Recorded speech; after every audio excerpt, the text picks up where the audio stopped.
ہر کام خدا بنائے۔ اگر کوئی شخص مندرجہ ذیل 2 آیات مبارکہ کو ہر نماز کے بعد 7 مرتبہ پڑھا کرے تو اس کا ہر کام خدا بنائے گا۔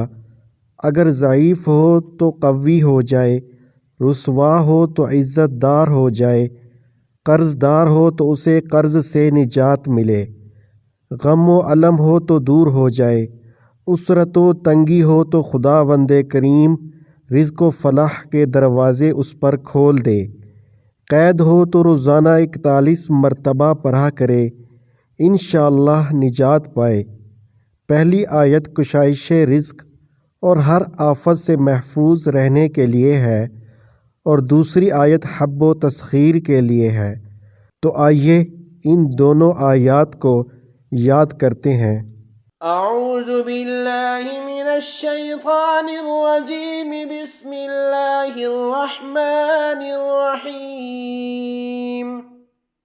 لقد جاءکم رسول من انفسکم عزیز علیہ ما عنتم حریص علیکم بالمؤمنین رؤوف رحیم۔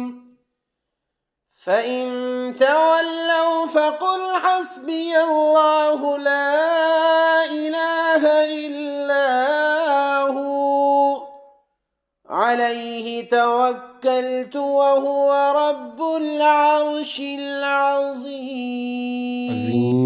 لَقَدْ جَاءَكُمْ رَسُولٌ مِّنْ أَنفُسِكُمْ عَزِيزٌ عَلَيْهِ مَا عَنِتُّمْ حَرِيصٌ عَلَيْكُمْ بِالْمُؤْمِنِينَ رَءُوفٌ رَحِيمٌ۔ فَإِن تَوَلَّوْا فَقُلْ حَسْبِيَ اللَّهُ لَا إِلَٰهَ إِلَّا هُوَ عَلَيْهِ تَوَكَّلْتُ وَهُوَ رَبُّ الْعَرْشِ الْعَظِيمِ۔